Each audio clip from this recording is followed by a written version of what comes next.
So, sorry, I feel like there's a glare. I'm trying to find out where to see you guys. I don't want to take my glasses off because this is just me. I'm wearing my glasses today. We're just gonna do it. So hopefully I'll find you wherever you're at. And I can keep my eye on the birdie, not the birdie, the camera. So there you have it. I thought we could just sit down and have a little chat. You just saw the part 2, the update on the living room refresh update of our family room. So what you saw was creams and browns and whites and very, very neutrals and monochromatic stuff going on. So that is not me. I just kind of want to chat for just a minute. So the real, like, let's get on the real. So, I like color. I love decor. I don't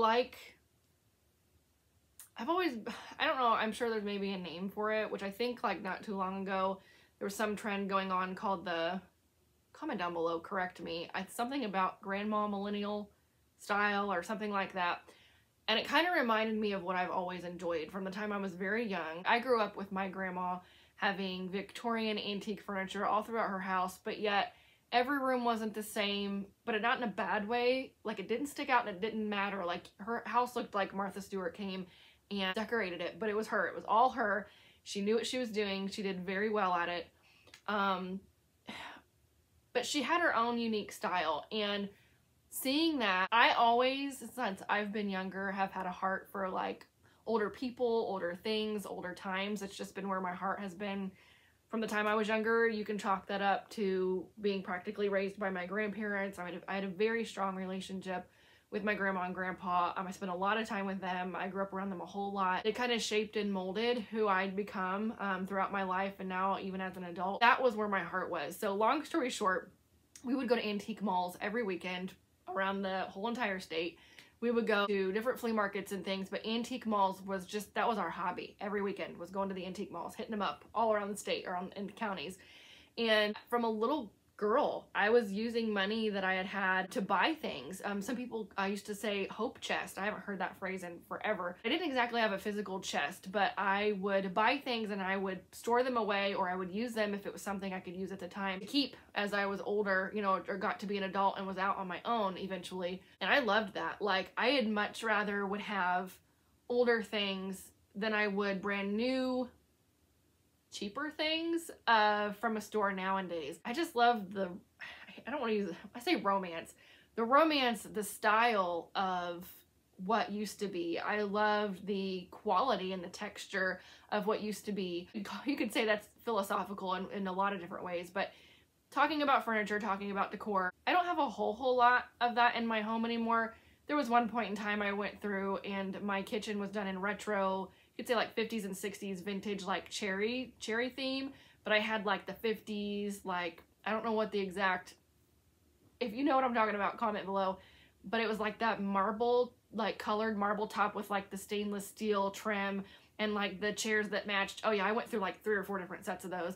I loved the antique vintage, like granite ware. I had the white, not tole ware, but granite ware that had like the red trim and different things. I'd bounce back and forth to different colors. I love the French toile, you know, yada yada yada. Different things throughout my life, and I experimented with different colors, experimented with different things. What I'm getting at, to hone all that in, is to say, I have always had a heart for, I've always loved what, I've never found an exact word for my style, my decor,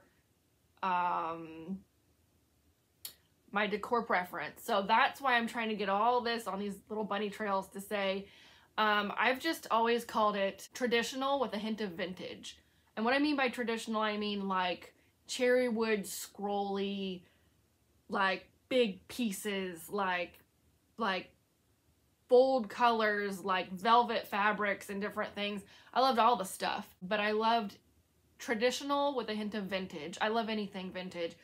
Now, we have a 1950 something home. When we moved in, there were some things like lime green shag carpet and brown paneling, things like that. It doesn't bother me, and it was cute, but it's just, I like vintage, but some things vintage I'd prefer not to have in my home. That all being said, you should see, well, you have seen my kitchen. It's getting there, but anyways, yeah, so I've always called it traditional with a hint of vintage. And the funny thing is that because we were so blessed with people giving us things, that has kind of molded and shaped what our home is set up with and what our decor looks like, and et cetera, et cetera.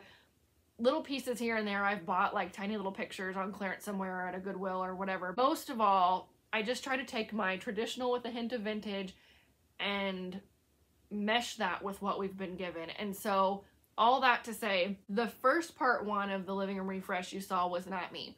Why, you ask? Well, one, why was that not me? But also then why did I do it? That's a really good question, and I hope to answer that for you today. So I look at it like this. We just had our kitchen floor redone not too long ago. It was the vintage retro avocado green, mustard yellow, and like orange laminate floor with the black designs, and it's cool. It's just not what I wanted in my house. And so the original floor I picked out, we weren't going to be able to get for like 2 months. It was double the price. It would have been more cohesive with the rest of the home. However, due to time and money, we weren't able to go that route, which is totally fine because I do love black and white. For whatever reason, I am a black and white person. I love black and white. And I'm not talking about like farmhouse black and white. Like I've always loved black and white clothes, black and white, just anything. And so we found this really cool floor with the pattern and designs. If you watched a video or two back, you noticed when I was doing a do the dishes with me in a kitchen clean, you noticed we started to put the new floor in. That threw everything off. And I knew that going into it because our house, especially in that area, in the main middle chunk of our home, in the center there is semi-open concept. So if you're coming through the front door, you're just gonna see it. You're gonna see the kitchen. You're gonna see the kitchen floor through basically every space that you're in. Well, that's unfortunate because I don't have really true, like just black and white anywhere else. I have since then have had to mix it in with accents throughout other rooms. I don't know, like, let me know if you're that type of person that's OCD to where it bothers you if all of your rooms are not 100% cohesive and completely matching. Or are you that kind of person that's like, I want my bathroom done in this, and I want my kitchen done in that, and then my living room's gonna be done in this. That's fine, and I feel like I could do that too if I had a wall up and it wasn't so open concept and you didn't see the harsh, like, it's just black in there. It's black with white. Well, that's not the rest of my house. The rest of my house is like browns and creams, and I like a robin egg blue or like a teal and whatnot. I don't know why. I don't even like blue normally, but for some reason I like to decorate with that color. It just brings peace, or it makes me happy, or it feels calm, or it just, I think, goes well with creams and browns.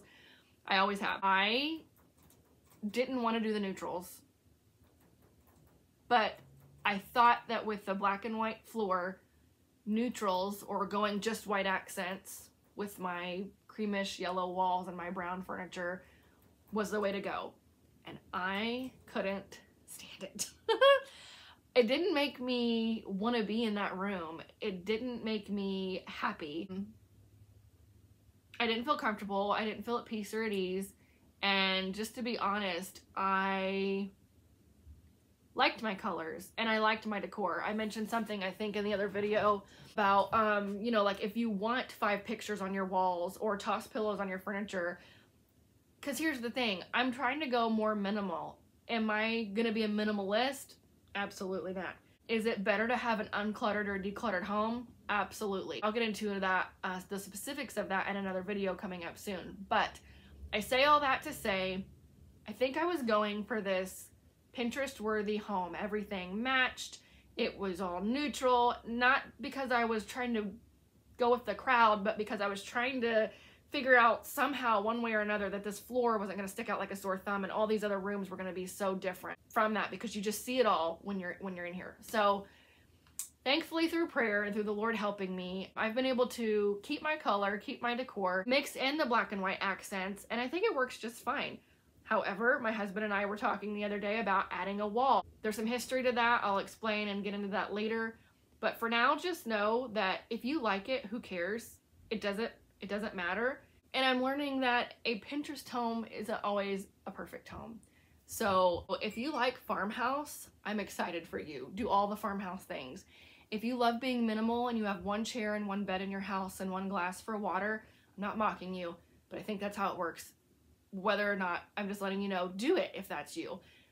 If you like traditional with a hint of vintage, do that too. If you want to do each room in a different theme and 5 different colors, totally fine with that. Like, you do you. The message of this video is what works for you and your family, what makes you and your heart happy, what brings you peace and a joy and a smile to your face when you're walking through your home and you're cleaning each day, or you're raising your kids if you're a stay-at-home mom. What do you want to be around? Because what the media says, what social media says, what your friends might say, might not be what you want to do, and that's totally fine. My neighbor always tells me, you know, like, this isn't Better Home and Gardens. Like, you know, like, I'm not Martha Stewart, and there's no camera crew here, and if it makes your heart happy, then the moral of the story is do that. So here it is. This is part 2. I hope you like it, and if you got anything out of this video, just know that what you like is what matters.